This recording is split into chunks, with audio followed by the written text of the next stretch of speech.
to Valmiki Muni, Hanuman and Lord Sri Ramachandra.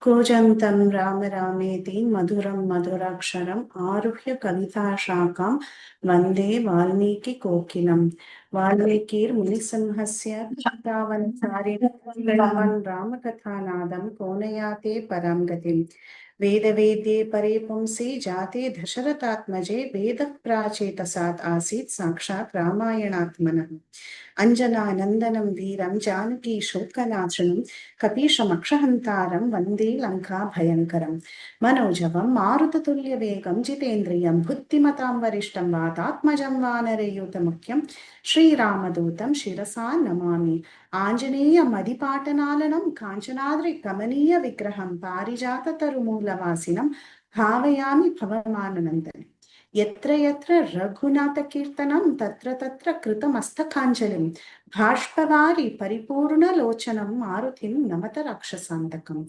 Jayatrashata Santrasad Vantva Vidvamsanodayaha Prabhavan Sitaya Devya Parama Bhaskaraha Sri Rama Rama Ramiti Rame Rame Manorame Sahasranama Tattulyam Rama Nama Pranam.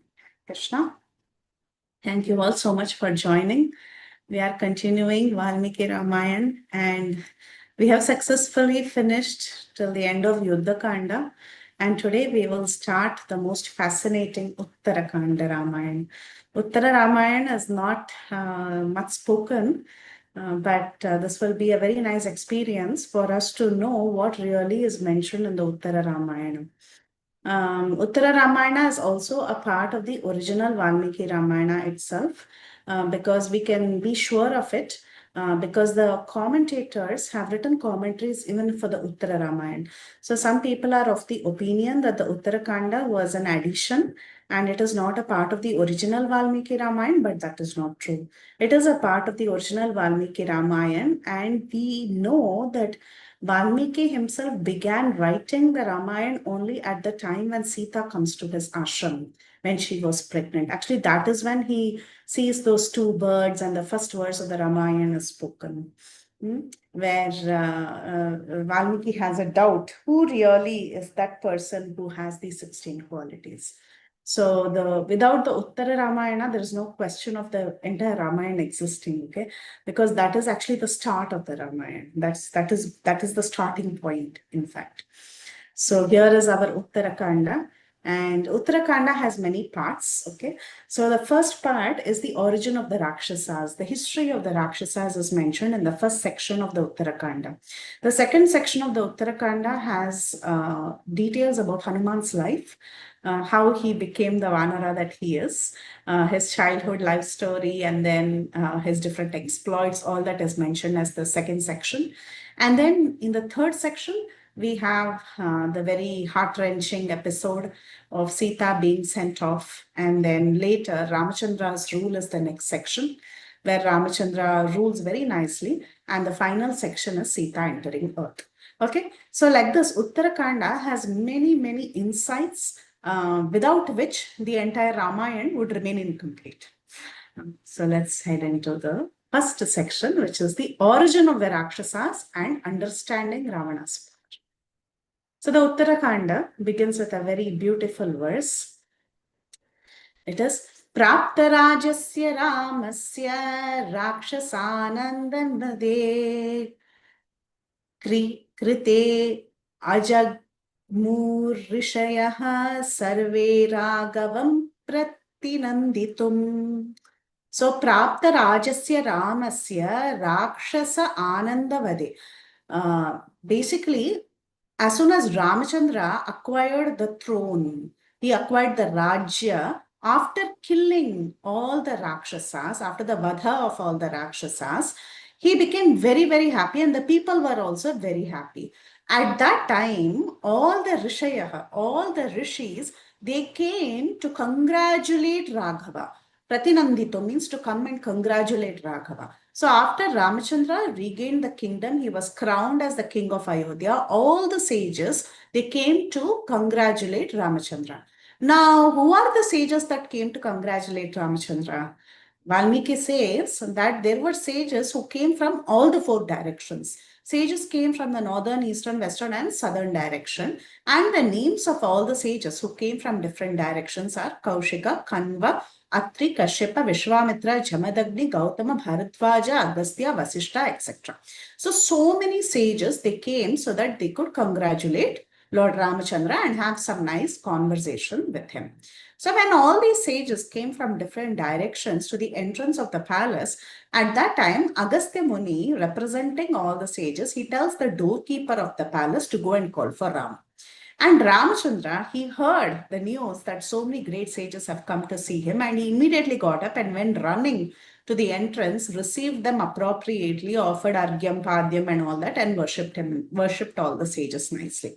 So he worshipped the sages, welcomed them, gave them a nice place to sit, and then he started inquiring from the sages about their well-being and all the austerities that they have been performing. Like, this is the normal etiquette. When some guests come to our house, we give them a place to sit, we give them some water, we inquire with sweet words. So that is what Lord Ramachandra did. And the sages, they said that everything was going well with them, but then they really wanted to congratulate Lord Ramachandra. And they tell Ramachandra that you are actually very well known in all the three worlds. And we are so happy that you're ruling this kingdom very nicely after destroying your enemies. With your Astra and Shastra, we are very, very happy that you killed Ravan. Not only Ravan, but also his sons, his grandsons, his brothers, ministers, and all the demons who were creating so much trouble. And they all say, this is actually headed by Agastya. Agastya is their representative.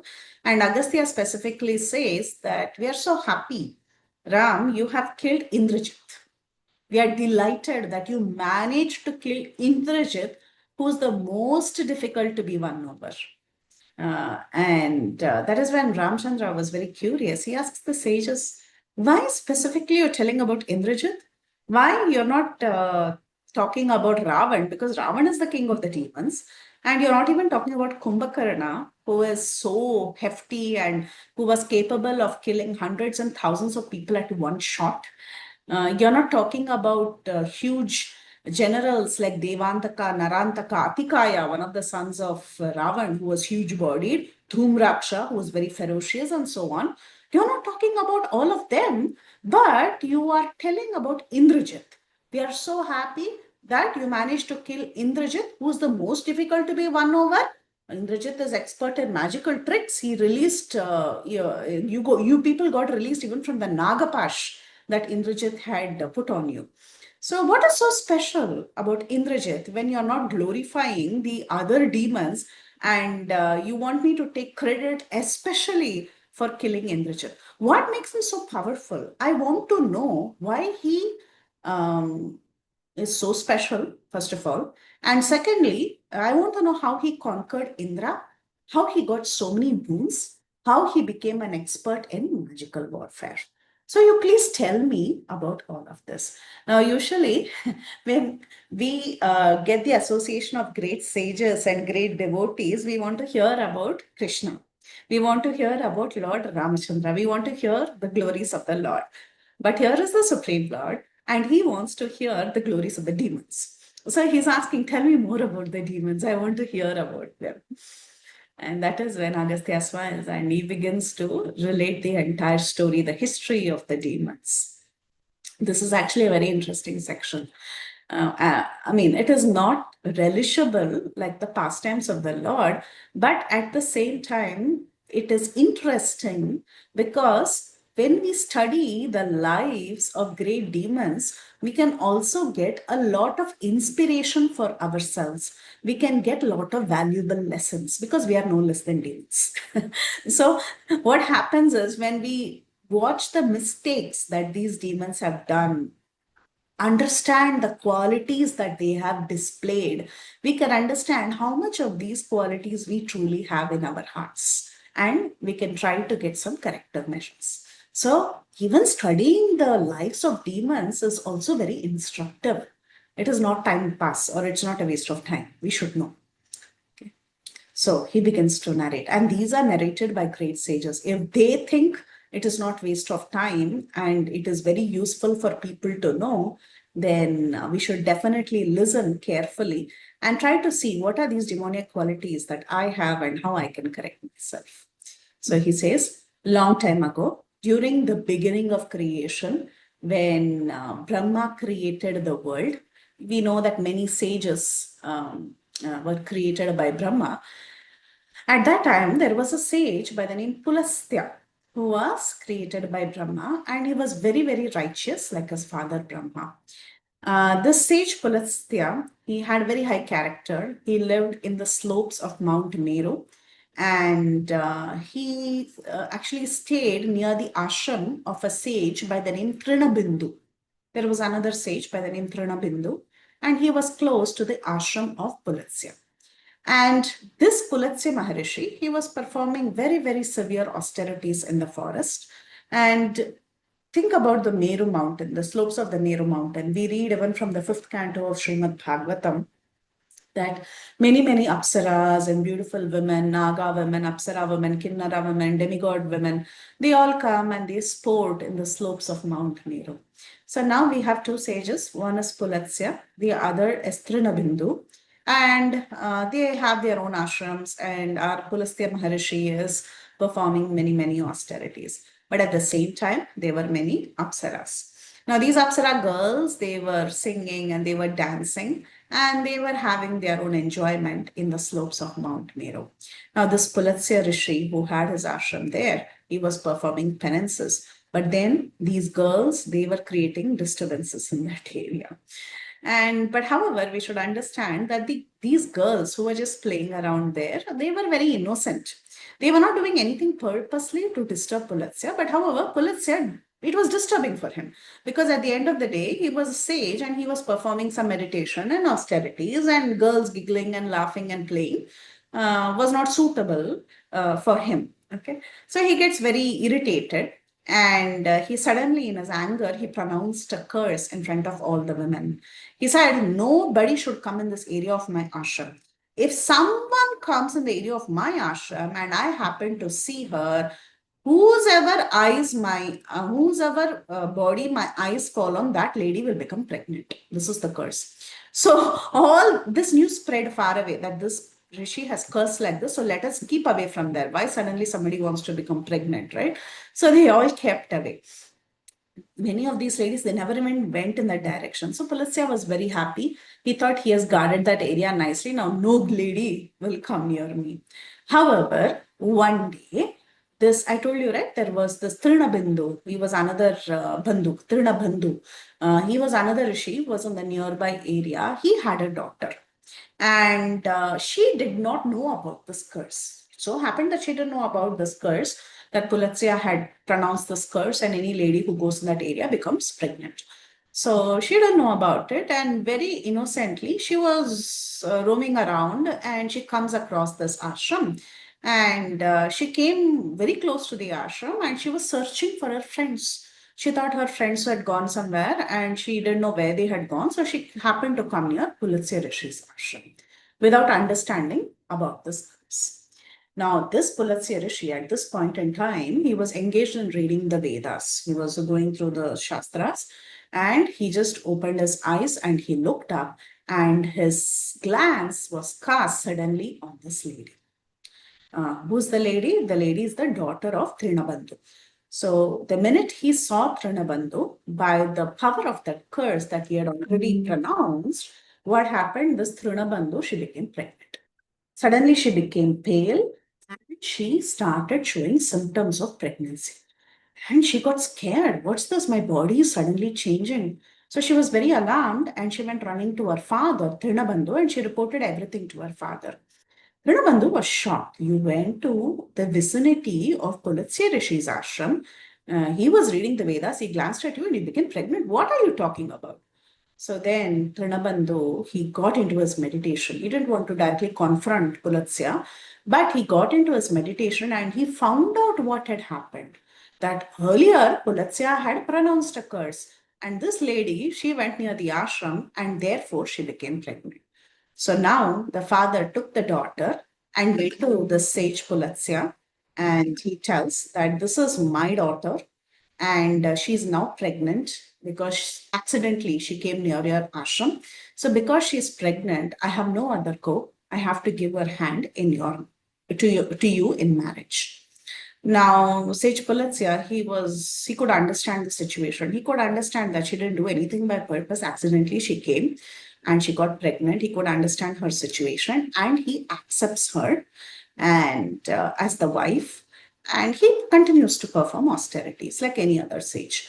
And this lady, she was a very chaste wife, and she continued to serve her husband, understanding now Pulatsya Rishi alone as her husband, and she continues to serve him while he was performing austerities.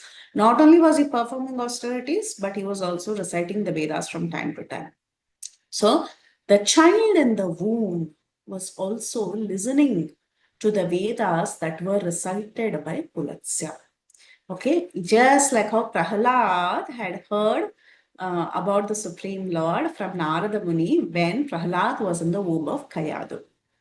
Okay, so now time rolled by, and one day Pulatsya, he tells his wife that the day is nearing when you are going to give birth to the child.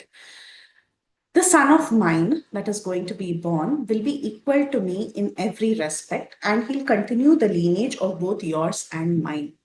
And since he was very, very attentive, listening to the Vedas that I was reciting when he was in the womb, he has heard all the Vedas, Vishravaha.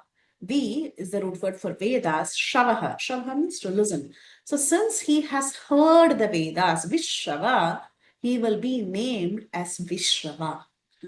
So that is his name. And he will be just like his father. He'll be very well learned, he'll be disciplined, and he'll be a person of great character. Okay. So now Vishrava was born. Now this Vishravas, call him Vishravas, he was the son of Sage Pulatsya, and he grew up to be a very, very saintly person. And it so happened that he was given the daughter of sage Bharadwaj by the name Deva Varanini in marriage. So Vishravas married Deva Varanini, who is the daughter of sage Bharadwaj.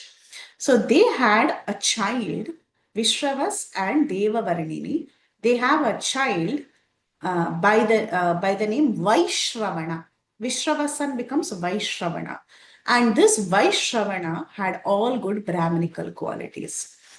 He was a very, very nice child. Of course, he's the grandson of Pulatsya Rishi. He's also the son of Vishrava. So he would be exactly like his father. And also, his mother was the daughter of Sage Bharadwaj. So you can imagine the great lineage of the son by the name Vaishravana. This Vaishramana, he had very good inclination. He had very good character. He had very good inclination, and foreseeing that his son Vaishravan would become the lord of wealth. Um, this father, Vishravas, in consultation with many other sages, he specifically gives Vaishravana, that is his son, a suitable name and a suitable, convenient upbringing where he's constantly exposed to the association of saintly persons. And he facilitated his son to perform many, many dharmic activities. So this Vaishravana, he would perform austerities and tapas for thousands of years with strict discipline, without drinking water, just taking air, without eating anything, and so on. So he was encouraged to perform austerities because the father understood that very soon this boy is going to become one of the Lokapalakas. Lokapalakas means one of the guardians of the different directions. So he understood that his son had special capabilities, and he encouraged him to perform austerities. So, seeing the austerities, severe austerities that were performed by Vaishravana for many, many years, one day Brahma appeared in front of Vaishravana and told him that I'm very pleased with you. You've been doing great austerities. You ask me a boon. And at that time, Vaishravana, he asked for a boon that he wants to become one of the Lokapalakas or Lokarakshakas or guardians of the world. So Brahma was very happy with the request. And he said, that's wonderful. Now we were looking for a fourth Lokapalaka. We didn't have, one post was empty. And that post you can fill up. You can fill up one of the, you can become one of the Lokapalakas. And not only that, you will become the caretaker of wealth in this world. So he becomes the caretaker of the wealth of the world. He is also appointed as a Lokapalaka and he becomes Kuvera. Kuvera. So this Vaishramana becomes Kuvera. Now, who's the father of Kuvera? It is Vishravas. And who's the father of Vishravas? It is sage Pulatsya. Okay. So Brahma blesses this Kuvera, saying that you will be equal to all the other guardians like Yama, Varuna, and Indra. And Brahma, as out of love for this boy, Vaishravana or Kuvera, he gives the Pushpaka Vimana, the Pushpaka airplane as a bonus. Along with the blessings and along with fulfilling his desire, he also gives the Pushpaka Vimana that was fashioned by Vishwakarma. And he tells that this airplane is very, very special. With this airplane, you can go wherever you want. So taking these boons, Vaishravana was very happy. He also received the Pushpak Vimana. And he went to his father and he submitted the happy news to his father, saying that I performed austerities and now I've become a Lokapalaka, I've become the caretaker of wealth. And not only that, I've also received the Pushpaka Vimana from Lord Brahma that was fashioned by Vishwakarma. Okay, so the first person who received the Pushpak Viman from Lord Brahma was Kuvera. Now, Kuvera, when he was talking to his father, he tells, now, father, I have become a Lokapalaka, but I need a place to stay, right? A Lokapalaka needs a location. He has to be in a particular place. He should have a kingdom. He should take care of things. So he said, now I've become a Lokapalaka, but which place should I stay? I didn't ask Brahma that. Which place should I take up as my residence? Brahma didn't tell me that. So you tell me. You tell me, select a holy place for me. So he had a very dharmic attitude. So he says, this Kuvera, he says, please select a holy place for me where no injury of any living entity is caused by me. He didn't want to harm even an insect. He says, you show me the place, I will go and live there. And at that time, Vishravas, he says, my dear son, on the shores of the southern ocean, there is a beautiful mountain called as Trikuta. And situated on that mountain is a beautiful city called as Lanka. My dear son, you go there. So he shows Lanka and he says that Lanka is suitable for you to go and live. And the father also says, previously the city belonged to the Rakshasas. Previously, long time ago, it belonged to the Rakshasas. And that city has golden fortification and moats and mechanical devices and weapons. And the city is decked with gold and decorated with cat eye gems. That city is all set, all ready, 100% ready, fit for living, but it has been abandoned. It is an abandoned city. The Rakshasas are no more living there. So you go there, take up that location as your residence, and you can live very happily with your followers like the Yakshas and Nirattas. So all of you, Nirittas are also a class of people. So all of you, you go and live in that location. The father says, though it was originally belonging to the Rakshasas deserted that place and they fled in fear of Lord Vishnu. Afraid of Lord Vishnu, the Rakshasas are now living in Rasatala region. They are not there in Lanka, he says. They are in Rasatala. So that place is free. And you can go and live there and you will not do any harm to any living entity there. So Kuvera was very happy. He bows down to his father in all humility. He gathers all his followers. He boards the Pushpak Viman and he goes to Lanka. And now and then he would come and visit his parents. Just like now and then how kids go and visit their parents, like that. Kuvera, who was in Lanka, from time to time he would board his airplane. He would come and see his father, Vishravas, and then again he would go back to Lanka. So this was his life. That's how it was. Now, when the story was told, Ramchandra was listening to Agastya, right? So Ramchandra got very surprised.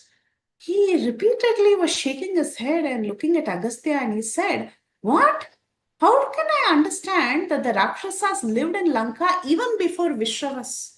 You're telling that Lanka was abandoned by the Rakshasas.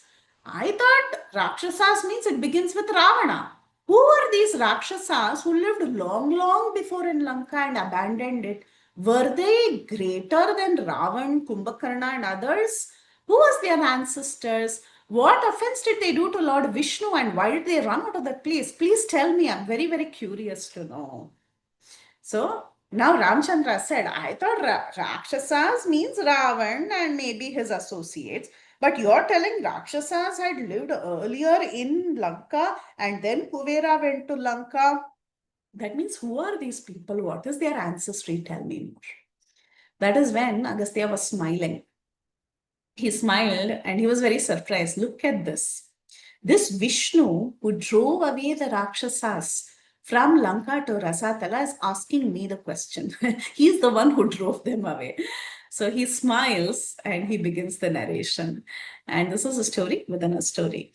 So Sage Agastya, he said, long time ago, when Brahma was born from the navel of Lord Vishnu, he decided to create all the living entities. And when he was creating different types of living entities, he created one set of living beings who were born, when they were born itself, they were thirsty and hungry. Some of them said, because they were continuously thirsty and hungry, some of them said, we will eat you, and some of them said, we will not protect you. This is actually directly a verse from Srimad Bhagavatam, Canto 3, Chapter 20, verse number 21. This is the creation of different species by Brahma in the third canto. It is discussed in Chapter 20. And there we see Brahma, the head of the demigods, full of anxiety, asked them. He created different kinds of living beings, and two sets of living beings emerged. They were thirsty and they were hungry. So they said, some of them said, we're going to eat you. And the others said, Brahma, we will never protect you. We are not going to protect you. We're going to destroy you. So Brahma, who is the head of demigods, he was full of anxiety and he asked them, do not eat me, but please protect me. You are born from me, so you're my sons.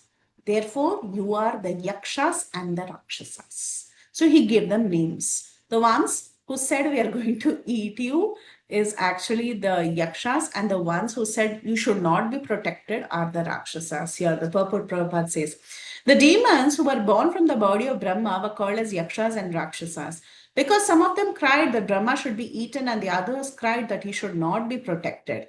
The ones that said that he should be eaten are called as yakshas, and the ones who said that he should not be protected became rakshasas or man-eaters.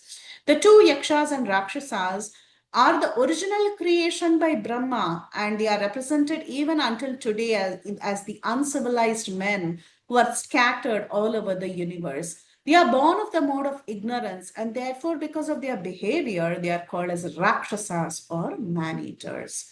So there are two clans of people.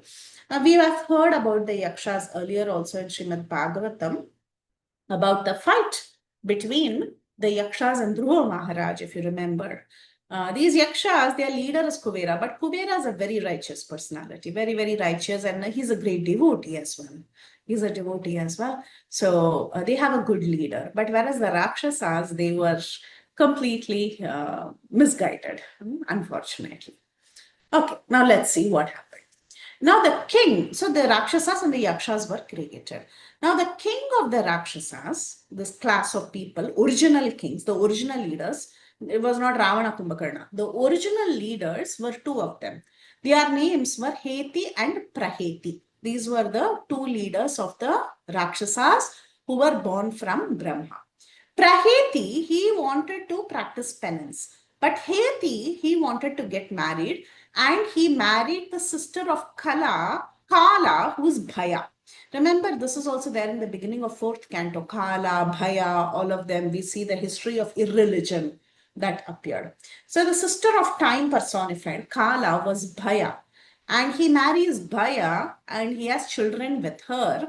and she begets one particular son by the name Vidyutkesha. Now, this Vidyutkesha, so what happened so far? Heti and Praheti were the first ancestors of the Rakshasas. In that, Heti, he wanted to perform austerities and he said, I'm not getting married. But Praheti wanted to get married. Praheti marries Bhaya, who's the sister of Kala, and had children with her, and especially she begets a son by the name Vidyutkesha. Now, this Vidyutkesha, he marries a lady by the name Salakatankata and gives birth to her son. Okay, this lady, she gives birth to her son. Now, she didn't take care of her son, but rather she was enjoying with her husband, abandoning her son. This was the nature of the couple, Vidyut Kesha and Sala Katankata. So they both were enjoying in the slopes of the mountains and they forgot about their son. The son was abandoned and he was continuously crying. And hearing the cries, one day Lord Shiva and Parvati, they came across this child, and Parvati felt a lot of compassion for this child, this male Rakshasa, and she gave nursed the child, and the child instantly grew up and into a big, the nature of the Rakshasas is that they grow up quite quickly. So this boy, she picked up the child and she made the Rakshasa instantly grow up and he became a youth within a few minutes. Okay.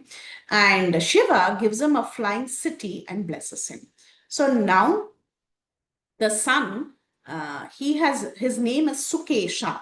Vidyut Kesha's son is Sukesha, the abandoned child. Sukesha was nurtured by Parvati Devi and he was also blessed by Lord Shiva with a flying city. So this Sukesha, at the end of the day, he's a Rakshasa. He has Rakshasa roots. So his pride didn't leave him. He had a lot of negative qualities. He became very, very proud that he had the mercy of Lord Shiva and Parvati, and he was roaming around in his newly found flying city, just like Indra. And he was actually very, very proud. But then seeing Sukesha and his capabilities with his new magical palace that was flying, there was a Gandharva by the name, there was a Gandharva, and his name was not mentioned. He gave his daughter Devavati in marriage to Sukesha. Okay, so now let's go through this. So this Sukesha is the son of Vidyut Kesha. And Vidyut Kesha is the son of Prahiti. Okay, so far we are good. So now this Sukesha gets married to a Gandharva's daughter by the name Devavati. And Sukesha begets 3 children from Devavati, who is a Gandharva's daughter. Now, who are these 3 children? These 3 are very important for us. Okay. So far, also, if you don't remember anyone, it's fine. But you should remember the 3 sons of Sukesha. Who are they? They are Mali, Sumali, and Malyavan. Mali, Sumali, Malyavan. Now, you all know who Malyavan is. Malyavan is the grandfather uncle of Ravan. Remember, he comes till the end and he's telling, don't mess with Ram. Even at the don't mess with Ram. Yeah, he tells Ravan again and again. So these 3 brothers, they grew up to become very strong Rakshasas. So you have Malivan, Sumali, and Mali. And the names of these Rakshasas is mentioned in the 6th canto during the fight of the demigods with Vritrasur, as well as in the 8th canto during the churning of the milk ocean. You will find these names even in Bhagavatam as well. So they were very prominent Rakshasas. And these 3 brothers, they realized that their father had gotten boons from Lord Shiva. So they also decided they wanted boons and they went to Mount Meru to perform austerities. And Brahma being pleased, they made austerities towards Brahma, okay, not to Shiva. They made austerities towards Lord Brahma, and Brahma being pleased came in front of them and they asked for long life and they wanted a life without enemies. Win over their enemies. There's no question of not having enemies, but they wanted to win over their enemies and be full of love with each other. That is, the 3 brothers wanted to always be united. So now they had become very strong, they had long life, and they were always united. They became very strong, capable of winning over their enemies. So what do? Rakshasas at the end of the day. So they went about harassing all the demigods, and finally they approached Vishwakarma to build a city for them. Then Vishwakarma, he said, see, already across the southern ocean, there is Mount Trikuta. In that, near that mountain Trikuta, there is also a mountain by the name Suvela. We have seen these mountains during our Yuddha Kanda discussion. Trikuta mountain is where Ravana's palace was. And Suvela mountain was where Ramachandra first camped and looked at Trikuta mountain. Sugriva, he jumps from Mount Suvela to Trikuta mountain. So Vishwakarma said, across the southern ocean, there is Mount Trikuta near Mount Suvela. And on top of that Mount Trikuta, I have already built a city by the name Lanka with a golden fort.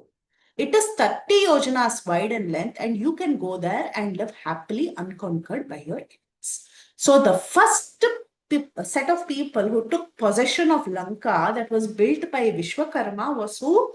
It was the three brothers, Mali, Somali, and Malyavan.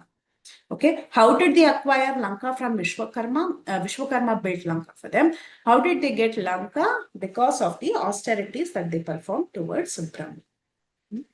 So now they went there and they lived very, very happily. And there was a Gandharva woman by the name Narmada. She had 3 daughters, and she gave those 3 daughters to the 3 men who are Mali, Somali, and Malyavan. Malyavan married Sundari, and from Sundari he begot Vajra Mushti, Virupaksha, Durmukha, Supthagna, Matha, Yajnakopa, and Unmata, and 1 daughter by the name Anala. So Malyavan marries Sundari and he gets lots of Rakshasa sons. Now, from Sumali, he marries Ketumati, and from his wife, he had Prahasta, Akampana, Vikata, Kalikamuka, Dhumraksha, Danda, Supashva, Samhardini, Pragasa, Bhaskarana, and the girls were Raka, Pushpottaka, Kaikasi, and Kumbinasi. Okay, now if you see Sumali, Mali, Sumali, Malyavan. Malyavan is that uncle who, grandfather uncle who kept telling Ravan not to mess with Ramchandra, right? Now, who is the Sumali? Sumali is the next brother. But if you look at the set of Sumali's sons and daughters, you will see that there were many familiar names like Prahasta, Akampana, who else is Supashva, Samradya. All these were very, very commonly mentioned names in the Yuddha Kanda.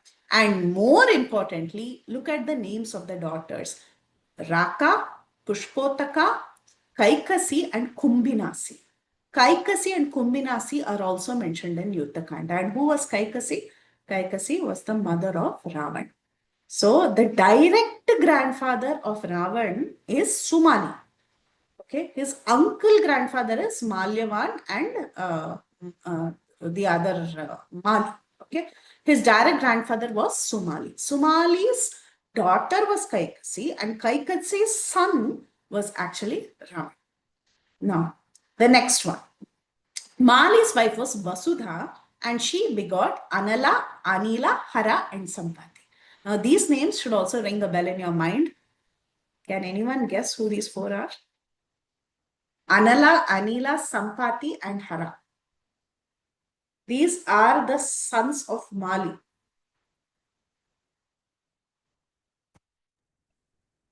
Associates of, were they associates of Vibhishana? Yeah, the 4 ministers of Vibhishan. They were the 4 ministers of Vibhishan. So the 4 ministers of Vibhishan are Mali's sons. And the daughter of Somali is Kaikasi. And of course, Malyavan had many Rakshasa sons like Vajramushti and so on, and also a daughter by the name Anala. There is one Anala that is mentioned in the, so I think it's in the Sundarakanda. She helps Anala, she says something to Sita Devi. There is a quiet mention of her. She was not that bad. She was quite favorable as well. So All these people, they all came from these three brothers, Mali, Somali, and Malyavan. Now, these three brothers, with their families, they were terrorizing the universe, and they attacked the demigods at one point in time because they were so powerful, and the demigods took shelter of Lord Shiva. Now, Lord Shiva had already given many favorable boons to Sukesha, who's the father of these three. So Lord Shiva said, look, I have told Sukesha that I will not harm him in any way because he's like my adopted son. So I can't harm him in any way. But you can go to Vishnu, and Vishnu will surely help you. So that is when the demigods, they go to Narayan or Vishnu, and they go and tell him that you are our only Lord, please give us shelter. And they surrender unto Lord Vishnu. This is one more Sharanagati actually. We'll talk about this in a minute, about this particular Sharanagati. So the demigods, they went and they surrendered to Vishnu, and they say that these three people, they are creating so much havoc. So please give us protection. Meanwhile, this Malyavan, he had heard that this Narayan is the Supreme Lord. He already knew. In many places in the Ramayana, he says, I know he is the Supreme Lord, Malyavan says. So Malyavan already heard that this Narayan is the Supreme Lord, and he has offered to help the demigods. So he tells his other two brothers that Vishnu is not any ordinary person. So I think we should not be playing too many tricks with him. And he is the same person who had earlier killed Kalanemi, Hiranyakashipu, Namuchi, and so many other demons. Okay. So Malyavan was quite well read. So he says, I already know that he's no ordinary person and he has killed many of the people who are from the demoniac race. So and he's in fact the same Malivan who advises Ravan to give back Sita to Ram.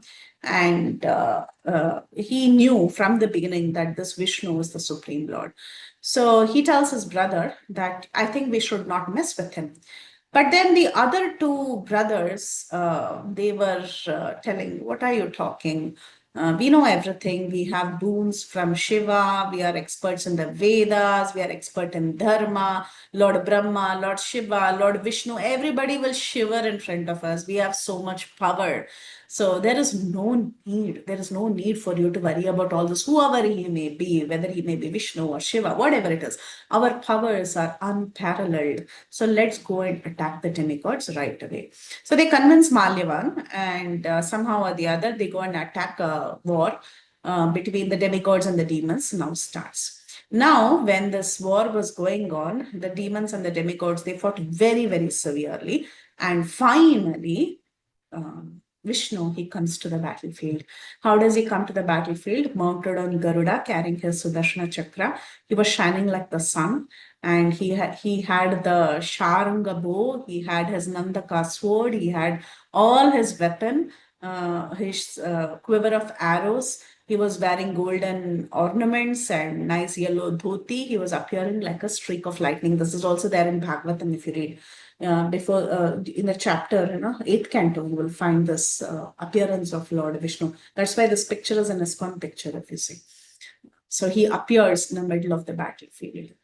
And when he appeared in the battlefield, at that time, there were praises that were sung by the Siddhas, Rishis, Gandharvas, Yakshas, and everybody.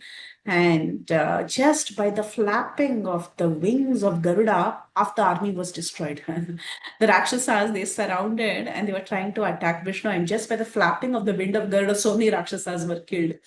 And Vishnu, sitting on the back of Garuda, he held his Sharanga bow and he started releasing arrows. He smashed the arrows of all the demons. The sound of his Panchajanya conch was terrifying the entire world, especially the demons. And many of the demons, they ran back to Lanka because at this point in time, Lanka was their capital. Because of the three brothers, Lanka was their capital. So many people, they just ran away to Lanka. But however, Sumali, the second brother, the father of our Ravan, he rushed towards Narayan, and the Lord cut off the head of his charioteer, the horses, and everybody was running wildly in all directions. So, seeing this, Mali came forward and he attacked the Lord. He could not face the arrows of the Lord, and at one point, he takes up his club and he goes to hit the forehead of Garuda. Now, when Garuda's forehead was hit, Garuda could not tolerate the pain, and he was he was in acute pain, and he turned his face like that. And seeing that his devotee was harmed, immediately Lord Vishnu, he doesn't keep quiet when he sees that his devotee is harmed. Till then, he's quiet, he's trying to play around. But then, when he sees that his devotee is harmed, he gets very angry. So he picks up his Sudarshan chakra and he chops off the head of Mali, because Mali was the one who came and hurt Garuda. So he gets very angry. He picks the Sudarshan chakra and he chops off the head of Mali. So now Mali falls down dead. So Mali and Malyavan were shocked. They were grief stricken. They never knew that Mali can die. So they thought, what? Mali died? And many of the demons, seeing this terrible situation, they ran away to Lanka. Malyavan was very angry with the Lord. Why was he very angry with the Lord? The reason he was very angry with the Lord is not that he released the Sudarshan chakra and he killed his brother. More than anything, he was very angry with the Lord because Mali, after striking Garuda, he was trying to run away. He was trying to run away, and at that time, the Lord took the Sudarshan chakra and he released the Sudarshan chakra at a person who was running away, showing his back and running away. So, according to Kshatriya Dharma, you cannot kill a person who's running away from the battlefield or who's showing the back and going away. Right? You cannot do that. But the Lord did that. He released the Sudarshan Chakra and he killed a person who's running away from the battlefield. So Malyavan was very angry with the Lord and he questions the Lord. How can you do this? How can you do this? He is turning his face and running away. And according to Kshatriya Dharma, you cannot kill him, but you release the Sudarshan Chakra. What kind of codes of warfare are you following? So he gets very angry and he questions Lord Narayan. At that time, these are all the verses that is quoted from Uttara Kanda about this episode. At that time, Narayan, you know what he says? The Lord says, you're talking about Kshatriya Dharma? Hear from me about Narayana Dharma. Anybody who comes and surrenders unto me, I award them full protection. Earlier, the demigods, they went and surrendered to the Lord. They said, O slayer of Madhu, we take refuge unto you. You are our deliverer, O Lord of all gods. In time of difficulty, no one other than you can give us shelter, O Lord. You are Sharanagata Vatsala. You are the only one who can take care of the surrendered. Just like how the sun can dispel the mist, you dispel the terror in our hearts. The Rakshasas are terrorizing us. So please give us protection. This was the Sharanagati that was made by the demigods earlier. Just a few slides ago, we saw the demigods surrendered unto Lord Narayan, right? So the Lord remembered that. And he said, I don't care about Kshatriya Dharma. What is Kshatriya Dharma? It is nothing. It is just some mundane Dharma. But Narayana Dharma is that once a person says, I am yours and surrenders unto me, I will award them protection. I don't care about your rules and regulations. That is my dharma. Paranmuko api utsarja males chakram jagamsaya. So though he was paranmukha, that Mali, when he was running, he was paranmukha. He was turning his face away from the Lord. But the Lord released the Sudarshan chakra and finished him. So Mali was killed. And the Lord continues to explain about the analogy of the cow and the tiger. The Lord says, when the cow is grazing in the pasture and the cow has taken shelter of the cow herd, and suddenly a tiger comes. A person who's standing behind a tree from back will attack the tiger and kill the tiger. He will not go face to face with the tiger and say, okay, come, you're attacking my cow. Let's have a fight. He won't do that. He'll see that the tiger is a dangerous animal. The cow is an innocent animal. The cow should not be harmed. So he will take a position from behind and only kill the tiger. Why should he come in front of the tiger and kill him? So whatever I did is not. This is how the Lord says. He says Sharanagati Dharma is greater than Kshatriya Dharma. Actually, this is the final Sharanagati in the entire Ramayana. Ramayana is called a Sharanagati Shastra. There are about 14 to 15 Sharanagatis. The count varies.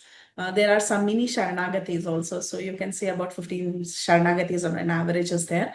And I've mentioned it as 14. It could be the 14. It was a big success, the Sharanagati.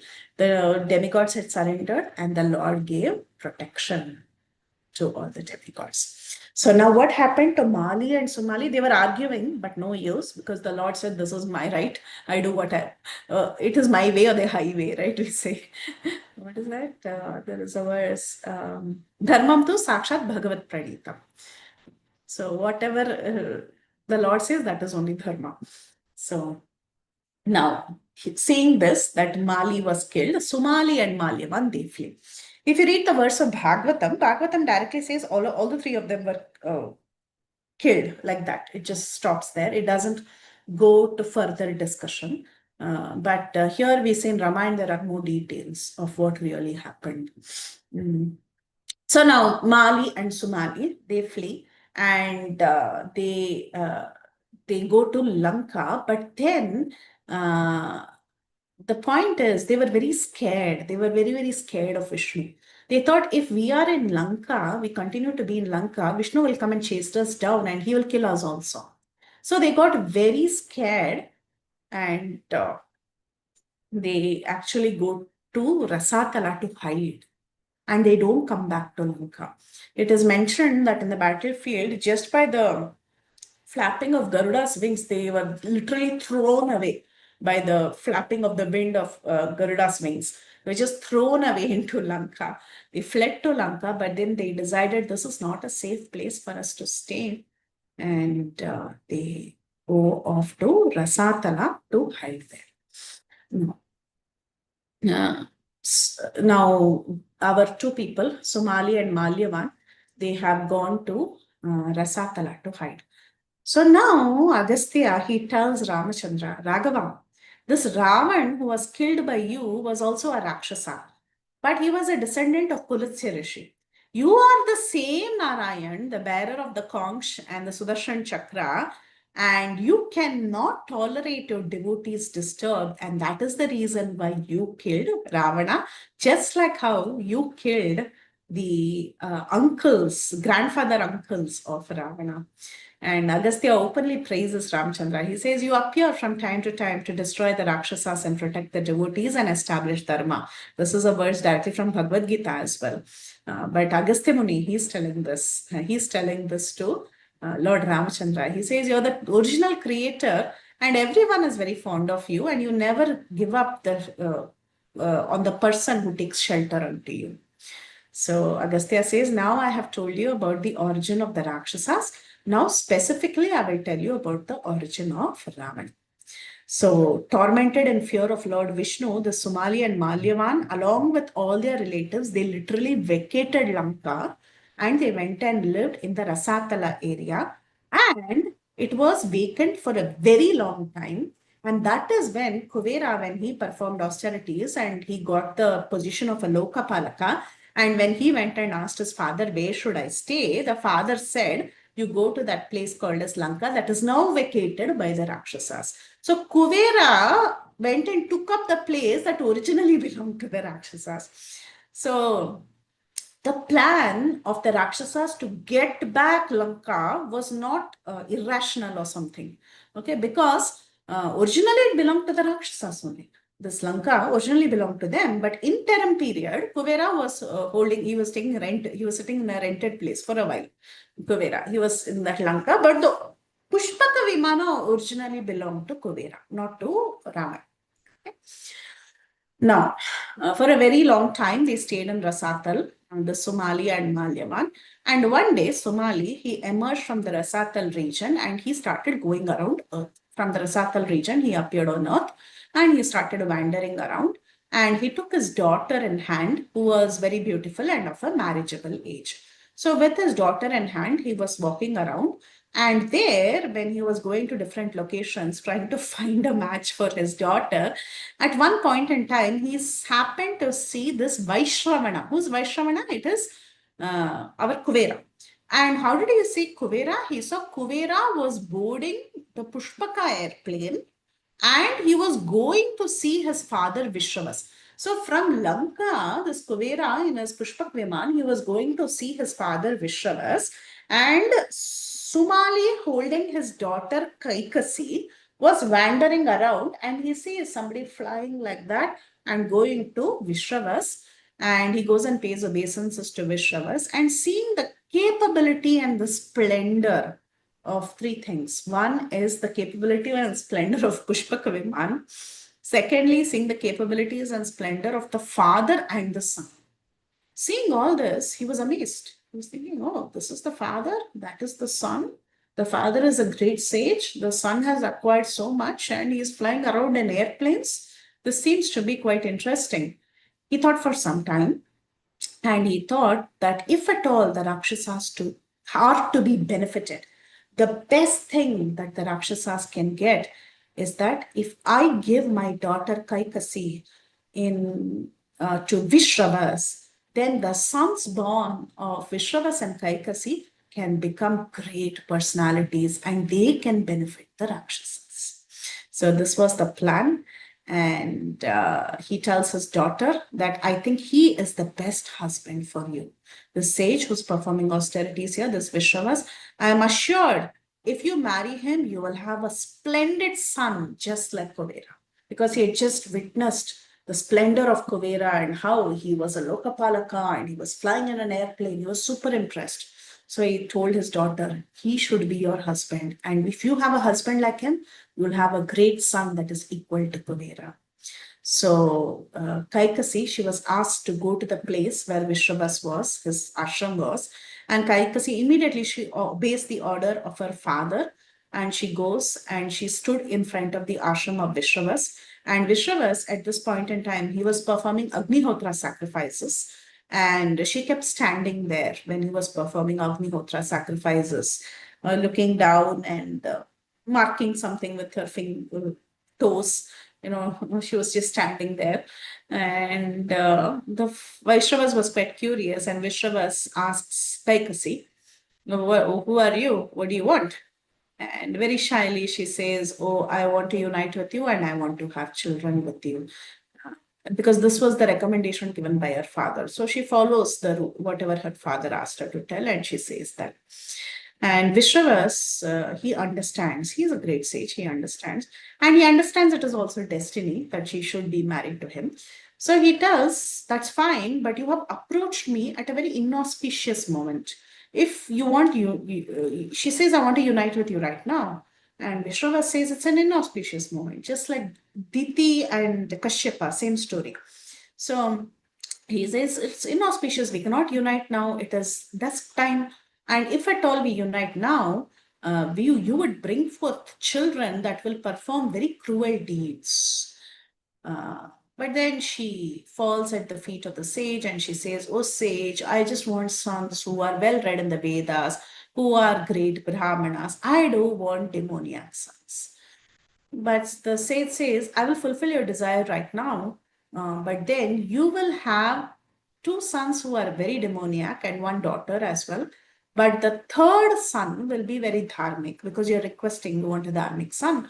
You will have a dharmic son and he will have all the qualities of the Brahminical lineage because the father is a Brahmin. But the wife is the mother, she's going to be a Rakshasi, right? She's a Rakshasi because she's born in the demoniac race. And her sons, among her sons, two of them will be Rakshasas. One will be very dharmic by nature. He will have Brahminical qualities and they will also have a daughter. Okay. So this was the prediction that was made by Vishravas. And Vishravas marries her and he has children. And who are the children that are born from Kaikasi and Vishravas is that in course of time, she gives birth to a very, very hideous Rakshasa with 10 heads and 20 arms. When he was born itself, his name was Dashagriva. When he was born, his name was not Ravana. His name was Dashagriva or Dashanana. Dashanana means with 10 faces. Dashagriva means with 10 necks, means the same. So that was his name when he was born. When he was born, his name was not Ravana. Later, he acquires the name Ravana. Okay. So this, the first son was Dashanana, he was born. He had 10 heads, 20 arms, fiery hair, ferocious teeth, and coppery lips. This was his appearance, and all the bad omens were visible when he was born. And eventually, after his birth, Kumbhakarna was also born, and he was so big that he looked like the biggest creature in the universe. And then later, Shurpanakha was born, who had a very ugly face. And finally, the pious-minded Vibhishan was born. So, like this, all the sons were eventually born. And Vibhishan was very, very fond of righteousness. He was a very dharmic person. He was self-controlled. It's mentioned he lived on a spare diet, like how Brahmanas live. And he studied the Vedas under the tutelage of his father. Okay. His father always guided him. Now, many people ask, Vibhishan, wasn't he in the association of his brothers? How come the other two brothers are so demoniac and this one brother is so dharmic? The reason is because he was the son of Vishravas, and Vishravas had personally taken interest in training him in a nice way. Okay, that is also mentioned in the Uttarakhand. He took guidance from his father. So, like this, as they were growing up, once this Vaishravana Kuvera, the eldest of them all, the the Bharadwaja Rishi's daughter, she is the first wife of Vishravas. We saw that. So they had a son by the name Vaishravana. So this Vaishravana, Kuvera, he comes in his airplane one day to pay respects to his father, and seeing him, the second wife Kaikasi, she is very jealous. From the beginning, she was jealous. It's not only she, her father Sumali was also very jealous. So she tells her eldest son, Dashagriva, look at that. He is your stepbrother. And look at the way he is. He is the Lord of all riches. He is a Lokapalaka. Look at you. You don't have anything. You're very poor. You should put in a lot of efforts and you should become like him. You should take him as your role model and you should work towards it. So why don't you do something about this? Why don't you also become rich like him? Why don't you also become powerful like him? So this comparison problem has always been there. Mothers comparing their children with somebody else. So it appears that it is there since time immemorial. It's competitive nature. My child should be better than the other one's child. So she tells her son that you should also become like him. Look at him. Why can't you be like him? So, hearing the words of his mother, he became very envious. So, actually, a lot of blame is given to the parent. When a child becomes envious, the parents are to be blamed, sometimes because of excessive comparison. This is what happens. So, Dashagriva, he becomes very envious. Enviousness was all from Guru Maharaj's classes. I've just put a few things in between. Enviousness springs from the idea that I am the controller, proprietor, and enjoyer of things. If someone else is better than us, then we become envious because we want to become the proprietor of that opulence. This is the psychology behind envy. We think that that should be mine. How come he has it? That is envy. So Ravan, he felt very, very envious. At this point, I wanted to pull out this verse from Srimad Bhagavatam. This is 9:11:23. This is actually the glories of hearing the pastimes of Lord Ramachandra. Bhagavatam says, O King Parikshit, anyone who orally receives the narrations concerning the characteristics of Lord Ramachandra's pastimes will ultimately be freed from the disease of envy and thus be liberated from the bondage of fruitive activities. That is the power of hearing the Ramayana. When you hear that this embodiment of envy, Ravan, was killed by Lord Ramachandra, the envy in our heart actually gets destroyed. Okay, so we see an embodiment of envy right here. From his childhood, he was very, very envious. Ravana was envious from the beginning. He was envious of his brother, and later he was even envious of Lord Ramachandra. So, how to conquer envy? Guru Maharaj says the best way to conquer envy is to first start seeing good qualities in others and understand that these good qualities are nothing but a blessing from the Lord. A spark of the Lord's splendor is reflected through this devotee. When we see that the devotee has received a special mercy of the Lord and hence he or she is displaying these qualities, when we see everything in connection with Krishna, we can eventually curb the envy that is there in our hearts. Okay, so this is something that I stole from Guru Maharaj's writings, and here we can try to apply as much as we can. Okay, so the mother was prodding him. Now you also have to become like this Kurera. So at that time, his envy went no bounds. It was like full blown envy, and he told his mother, "Today I vow to you, I will become equal to that Vaishravana. I will excel in all power. I will remove the lamentation that you're having about your sons." So he decided, I will do big tapas just like him. He did austerities and he became Lokapalaka. So I will also perform great austerities and I will also satisfy Brahma. And Brahma will become pleased with me and he will give me all the powers. So Agastya said, like that, this Dashagriva, he acquired lots of powers. Then Ramchandra was very curious. He asked Agastya, what? You just said he performed austerities and he got powers, but tell me more. What kind of austerities did he perform? What kind of boons did he get? So tell me more about it.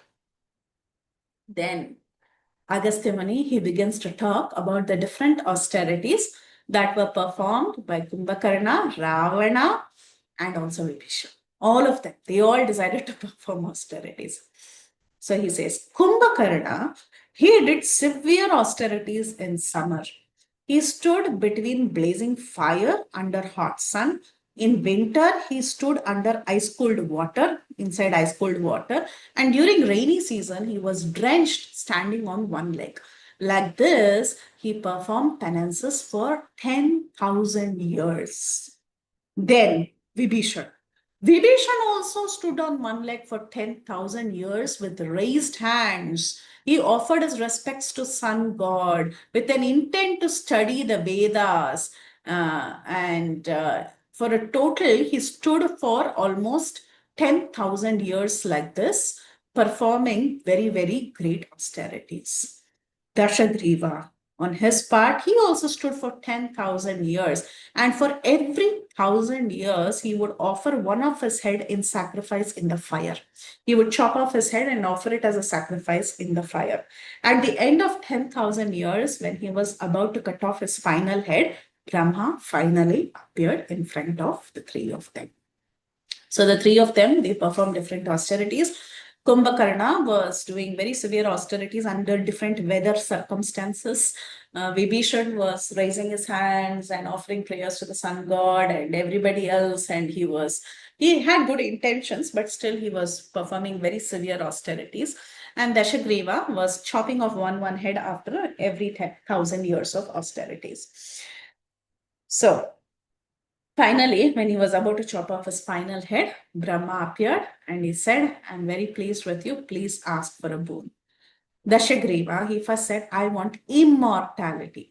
And Brahma said, even I am not immortal, I cannot give you that. So then Dashagriva said, okay, I want immunity from death, from Nagas, Suparnas, Daityas, Danavas, Rakshasas, Devas, all of them. Except, and then he said, it's not that he forgot to tell about humans. He remembered the humans and he said, I am not scared of humans because they are very insignificant like straw. So I'm not worried about them. But I want immunity from the rest of them. That's what his deal was. And then Brahma immediately said, okay, you will get your boon. Not only that, besides getting immunity from all these different creatures, you will also get back all the heads that you put in sacrifice. All that will come back to your head. And you can also assume any form at your own will. Whenever you want to take the form of a Brahmin, you can take. Whenever you want to appear with one head, you can appear. When you want to appear with 10 heads, you can appear. You can do whatever you want. Magic, you can do all this magic. I mean, changing forms, that you can do the way you want. You can change your form at will. So he had acquired all these. So he was very, very happy. Next, Brahma, he turns towards Vibhishan. And he tells Vibhishan, actually, he knows the heart of Vibhishan. And he says, Vibhishana, you're very virtuous. You can ask whatever boon you want, you can ask. So that is when Vibhishan, he says very nicely, he says, I'm so fortunate that today I got your darshan. First, he thanks Brahma. He says, I'm so happy that you gave your darshan. If at all it gives you pleasure, can you please grant this boon? Look at the choice of words of Vibhishan. He says, whenever I am in the greatest of difficulties, my mind should stand steady in dharma. It is such an important thing. When we are under a lot of stress, when we are under severe difficulties, we will try to mitigate the situation irrespective of whether we can follow the right codes of dharma or not. We just try to get relief from the situation. That's all. We don't care whether I'm doing it right, whether this is right, is this correct, is this wrong. We don't care about all that. We just want relief. That's what we do. Hmm? We want an immediate solution. We don't care about after effects. We don't care whether this is right or wrong. We just do it. But look at he knows this is the nature of the mind. Vibhishan very well knows. It's the nature of everybody's mind. So he says, I know the nature of my mind. So I'm asking you, even if I am in the greatest of difficulties, my mind should stand steady in dharma. Parama apat gatasyapi. If there is an apat, very, very parama apat, very extreme difficulty also, dharme mama mathir bhavet. Let my mind be steady on dharma. This is the boon that he's asking. Because he wants to stick to good character. As simple as that. And then he asks, besides that, if you desire, can you also give the knowledge of the Brahmastra? Because Brahmastra is Lord Brahma's own method. Can you don the knowledge of the Brahmastra? Give me the Diksha for Brahmastra. And that way, I can learn the Brahmastra as well. And let me always perform actions in all stages of life that is in alignment with Dharma. We see that that's why Vibhishan was not affected by Brahmastra. Actually, he doesn't have just the knowledge of Brahmastra, he has immunity from Brahmastra. He was given the boon that he will have immunity from Brahmastra. And Brahma blesses him. Okay. Now there is one more. Actually, yeah, Brahma blesses him. He says, I'm very happy with you, my dear son. Your mind will always be on the right path. You will never think of something that is adharmic, and your fame will become immortal and you will become a Chiranjeevi. He blesses him. He says that he will live for a very long life. That's why we say Vibhishan lives for a very, very long time. So he blesses him that he will live for a very long time. Now there is one more guy waiting. Who's that? It is Kumbhakarna. So Brahma turns towards Kumbhakarna to give him a boon. But then when he's ready, getting ready to give him a boon, at that time all the demigods, they said, stop, stop, stop, please don't give him a boon. Why? Because he will eat. As it is, he's eating up everybody, everything, and he's creating so much havoc. So please don't give him any boon. Then he will become invincible and he will create so much destruction to the world. So at that time, when all the demigods made this appeal, Brahma thought of his wife Saraswati and he asked Saraswati to intervene when Kumbhakarna was ready to ask his boon. So when Kumbhakarna, in his mind, he wanted to ask the boon of Nirdevatvam. Nirdevatvam means the world without the devas or the pious people, basically. The world without devas. But Saraswati, on the command of her husband, she twisted the tongue. Some people have this, it's actually, some people cannot pronounce certain things properly. By nature, they cannot do it. You know, how much ever they try, they mix up the syllables. So like that, Saraswati, she twisted it. And instead of nirdevatvam, she made it nidrevatvam. Nidrevatvam. That means nidra evatvam. Just to sleep. Nirdevatva means the world without devas. Nidra evatva means I want only sleep. So he said, Tathastu, yes, you will get sleep continuously. And then Ravan, he gets agitated. He's like, what did you just ask? My brother, you have asked Nidra evatvam, and Brahma said Tathastu. No, you go to sleep. That's it. Then he goes and he begs Brahma, saying that there was a mistake. There was a mistake. Somehow his tongue got twisted and he said something else. Please, please, please, please, please, let this not happen. But then Brahma said, I already said Tathastu. Now I can't change. And then Ravan said, okay, please give some relaxation. Allow him to wake up at least once in 6 months. So this, relaxation was, this recommendation was gotten by Ravan. So Ravan prayed to Brahma, and Brahma said, okay, once in 6 months he will wake up, he'll eat everything and he'll go back to sleep after some time. So that was Kumbhakarna's story. Now, Ravan, he was successful. He got immunity from so many different living entities. So he became very happy and he started creating a lot of trouble everywhere. So he thought, he became very proud. He thought, because of my austerity, I can even win over Kuvera. Who's this Kuvera now? Who was initially envious of his brother, right? So now he got immunity from everybody. What? Yaksha? All of them are Jujubi, he's thinking like that. And he became very, very proud and he was thinking, I have so many boons and nobody can kill me. So happy. Now all the brothers are happy. So this was the perfect time when the grandfather Sumali could come and start changing the mind of Ravan. Now Ravan had become powerful. So step by step, very systematically, they were executing their uh, uh, mission. The Rakshasas were executing their mission. They wanted a very powerful boy to be born, first of all, um, who could be the son of a great sage, have so many powers. Then, instigated by the mother, the boys were asked to perform austerities to receive many boons and become invincible, almost invincible. And now it was time for the grandfathers to come and change the mind of the boys who are under the tutelage of their father. Okay, they still have the influence of their father. So now Ravana's grandfather, Sumali, the father of Kaikasi, he comes with his ministers who are Maricha, Prahasta, Mahodhara, and so on. They came from Rasatala and they had a conference with their grandson. Maricha is also here, if you see. So all of them, they come and they have a little talk with Ravan. They say, Ravan, my dear Dashanana, we are so happy that you have come so victorious. You have got so many boons. Nobody can stand in front of you. But we want to tell you something very, very important.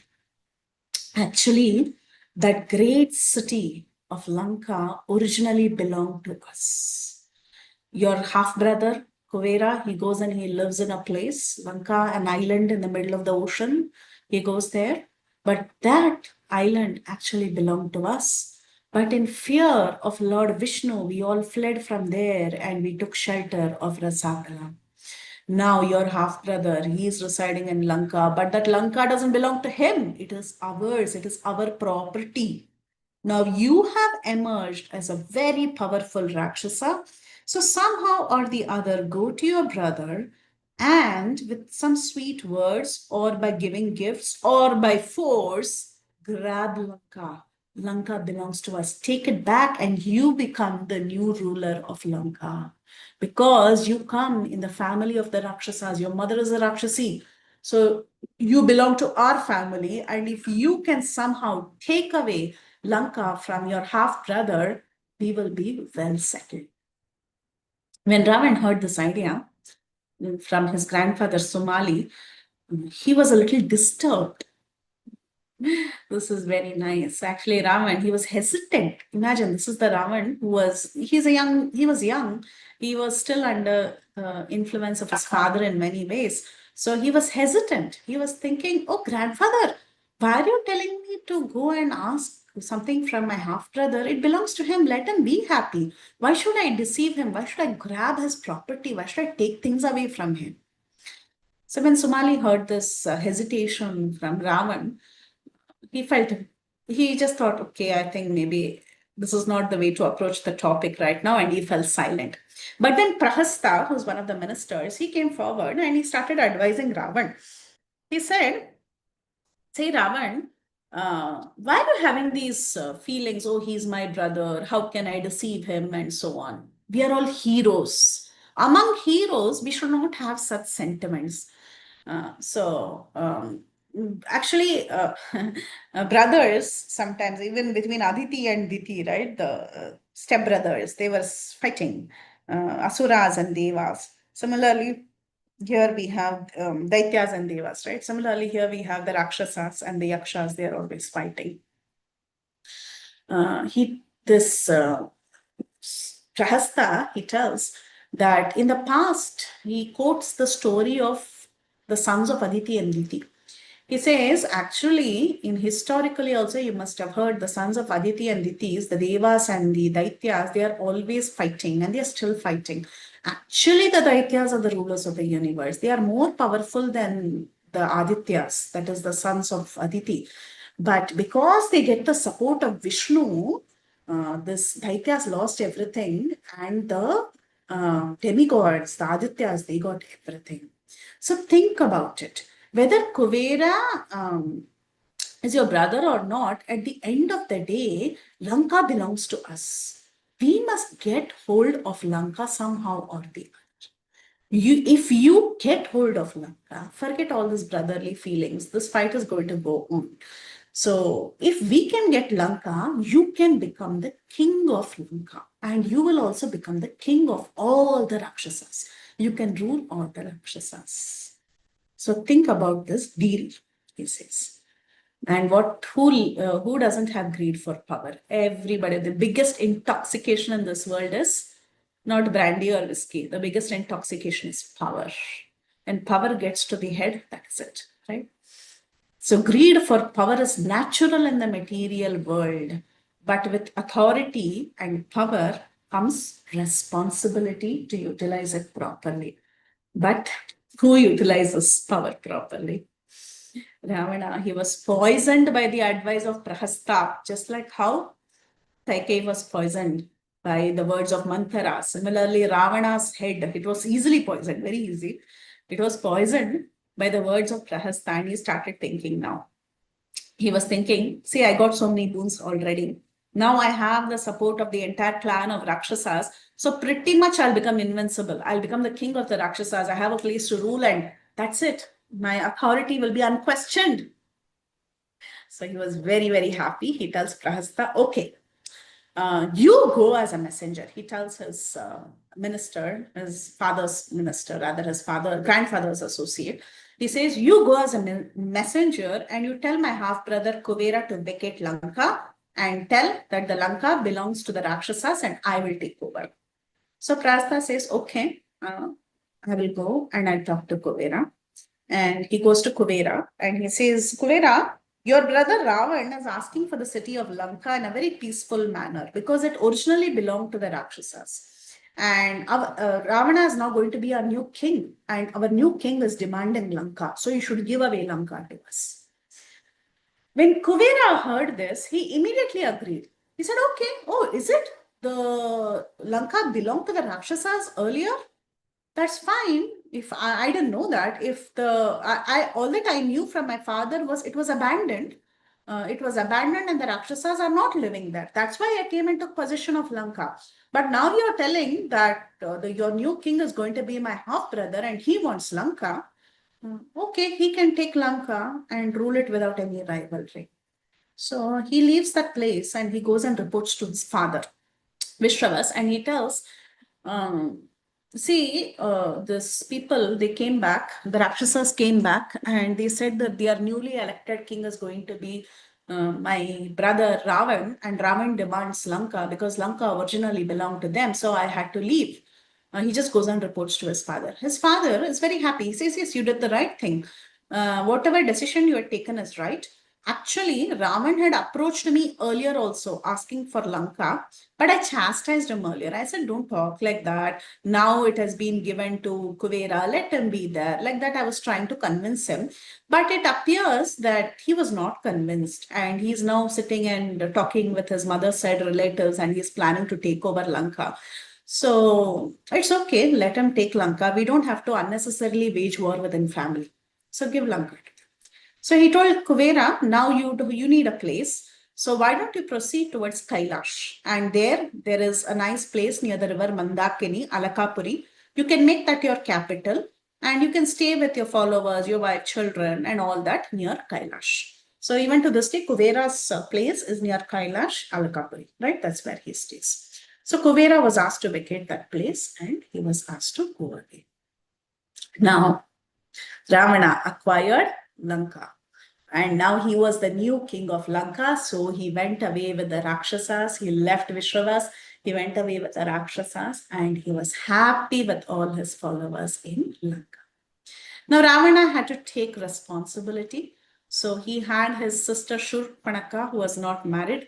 So he got Shurpanaka married to a Rakshasa, actually a Danava, by the name Vidyujjihva. And they got married. And then once Ravana, when he was sporting in the forests, he came across Mayadanava, the demon Maya, who's the son of Diti. And actually, Mayadanava means son of Danu, it should be, not Diti.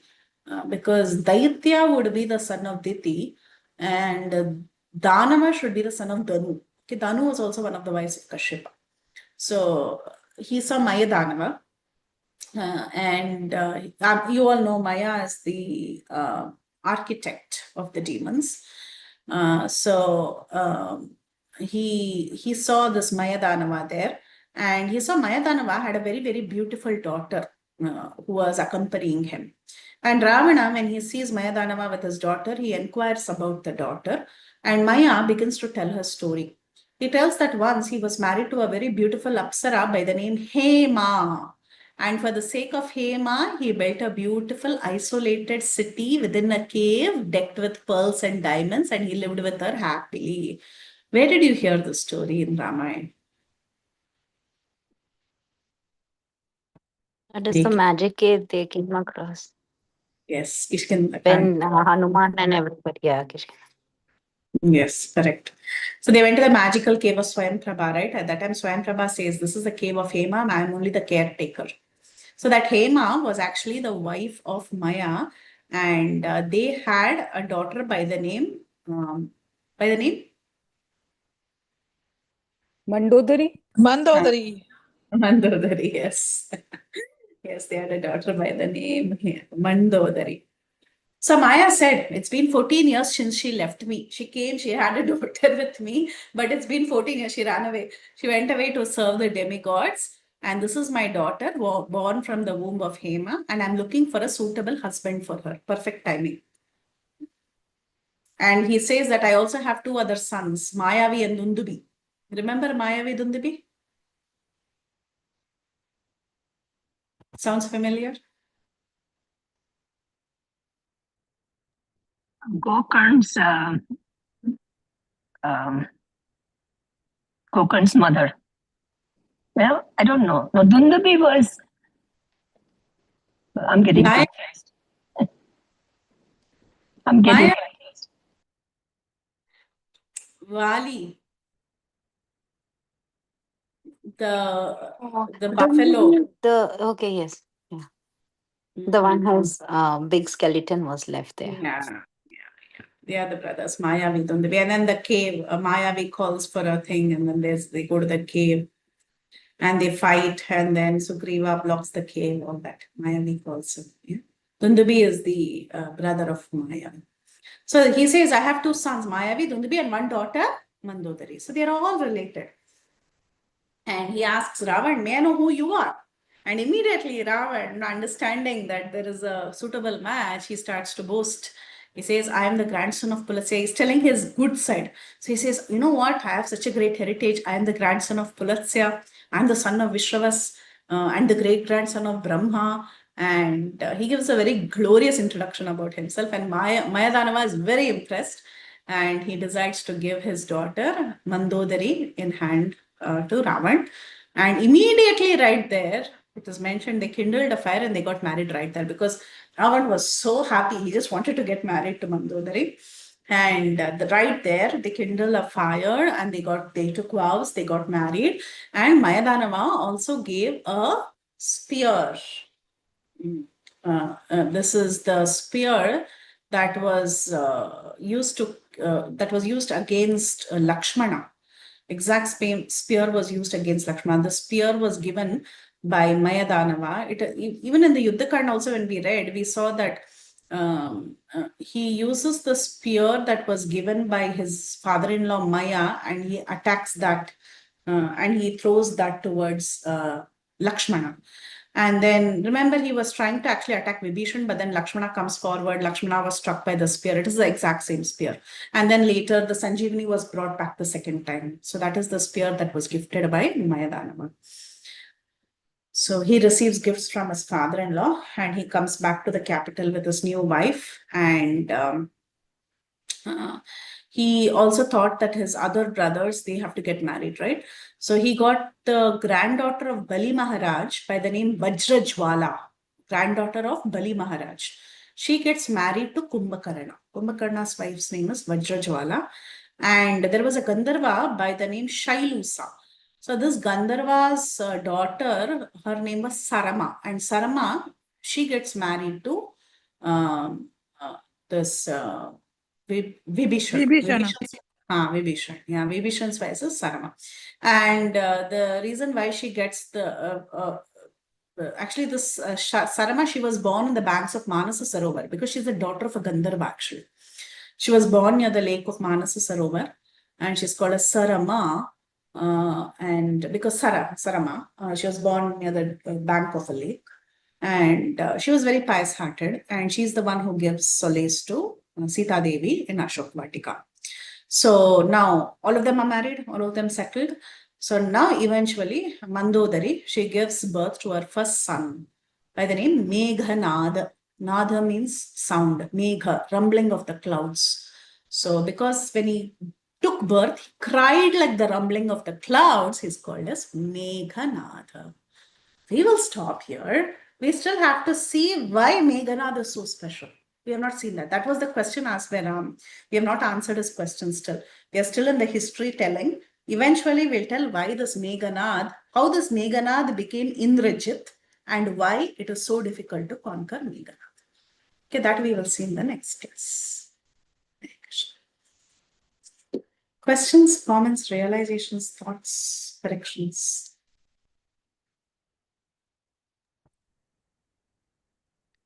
Hare Krishna, Mataji, Dandavat Pranam, Jai Shri Prabhupada.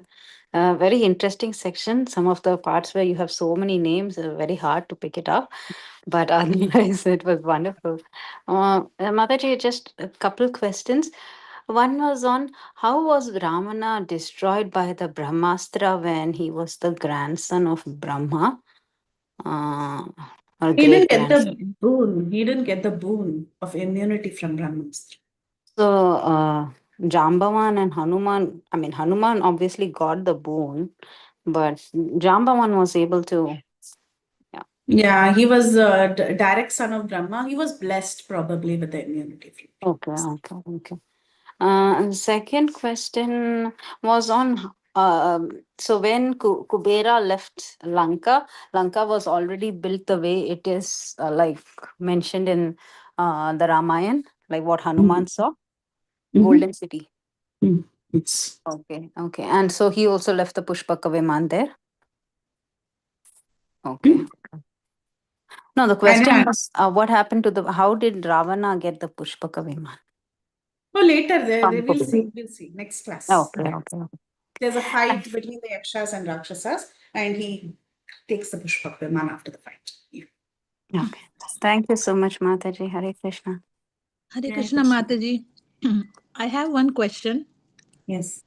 Mataji, I have also heard this version that Lord Rama shot the arrow at the navel of Ravana.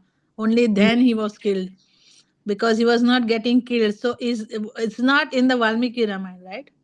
No, it's not there. Something like there was a well of nectar, something. Yes, like a nectar was stored in his navel.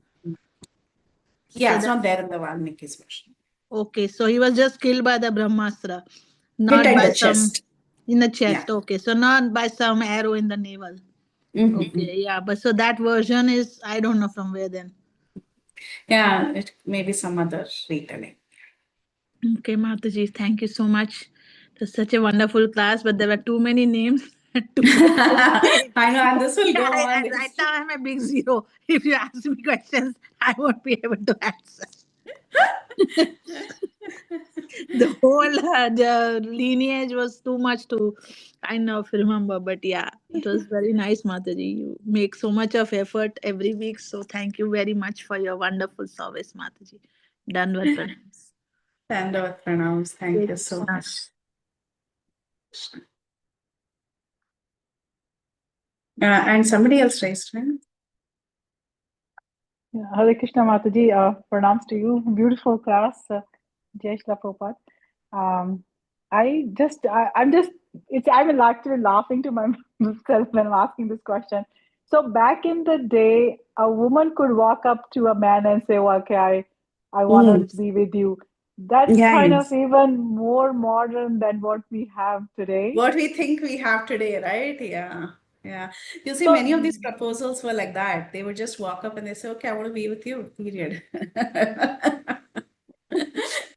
okay. And Was then they that would only like among have, the Rakshasas? Yeah, among the Rakshas, it was common. And even, yeah, I think it was there. Yeah, especially with sages, they would just go and say, okay. Not only, even human beings also, it's possible. But Like, even in Mahabharata, Mataji, we had, right? yeah, Parashara and yeah. Satyavati. Yeah, Savarasha, Satyavati. Even think about Yayati and his two wives, right? Sarmishra just went and said, okay, I want to just unite with you, period. That's it, over. So, yeah, it happens and all. It used so to happen. Mataji, would they just marry like instantly, or didn't matter whether they were married, they would just go ahead and be together They would marry, in they some would government, marry I guess. legally also. Okay. Okay. Live in, Mataji. It's all the same. Okay, Mataji, thank you. Okay. Yeah. Thank you, Mataji. Hare Krishna. And in fact, it is considered sinful if a man rejects a proposal, right? That is also one of the sins, and they cannot say no. If a woman comes and asks, it's considered sinful to say no. That's why there is this, according to Kshatriya Dharma, woman cannot refuse, man cannot refuse, according to Kshatriya Dharma. Yeah, Rachna Mataji? Hare Krishna Mataji. Yeah, just in Srimad Bhagavatam it says that like the Rakshasas and the Yakshas, they are in Bhuvar Loka, isn't it? Like the Bhulok is the planet of the humans, and then in the 14 planetary system there's Bhuvar Lok, which comes after Bhulok. So isn't that true that they are in a planet in the 7 higher planetary systems? So already because so they are already higher than the they have more power. Rakshasas are stronger, like they have that God gifted Yeah, thing, they're definitely strong. Yes, Yeah. they're definitely strong. I was thinking Bhuvar Loka is mostly ghosts and goblins, all of them, right? I'll But next time get the exact verse which is from Srimad Bhagavatam, which says that the Yakshas and Rakshasas also are in Bhuvar Lok. oh, I'll get the verse. I'll get the sure, verse. sure, sure, sure, sure. Next time I'll Yeah, share it. and as you said, yes, definitely they are much more powerful than ordinary human beings. 100%, yes. Thank you, Mataji.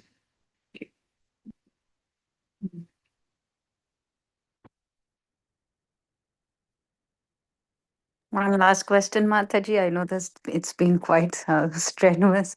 Mataji, so here we talked about how after every 1,000 years of Ravana's penance, he was chopping off one head, and like that he had 10 heads.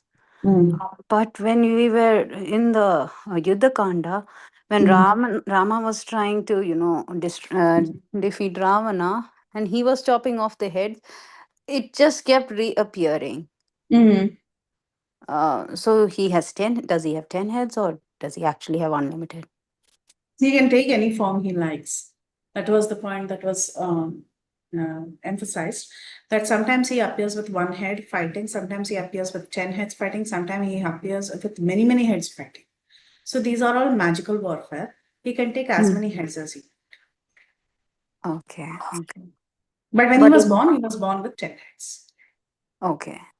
Oh, so this is all okay. After he got the boons, then he was able to do all that. Before that, he only had 10 heads. Can we understand it that way? Okay. Yes, correct. Because that was a boon given to him. Okay. Thank you, Mataji. Hare Krishna. Okay. Yes, Lalita Mataji. Krishna Mataji. It was always a pleasure listening to Ramayana Katha every Monday. Thank you, Mataji. Heart and emotions are the way you narrate. It just takes us to the more than Ramayana. What we could see visually, so that the grandeur you bring, it just gives us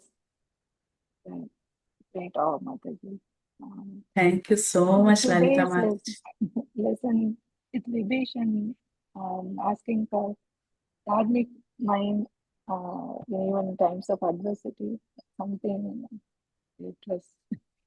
I just feel everything what you narrated through, or it just feels so, out of the world. It's very nice. And this Ram's quality eradicates enviousness. So that shloka, which one you said, 9:11:23. It reminded me with this Nirmat Sarana Mata. So going to hear Bhagavatam, our heart should be out of that Matsara. So this is again Ramayana also comes to this center. We should be out of enviousness.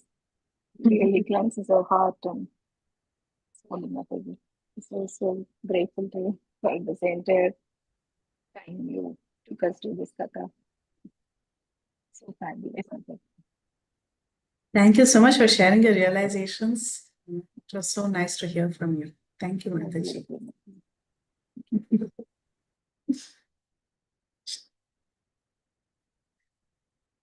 We can end, and we'll meet again next week with the remaining details about the Rakshasas. Okay.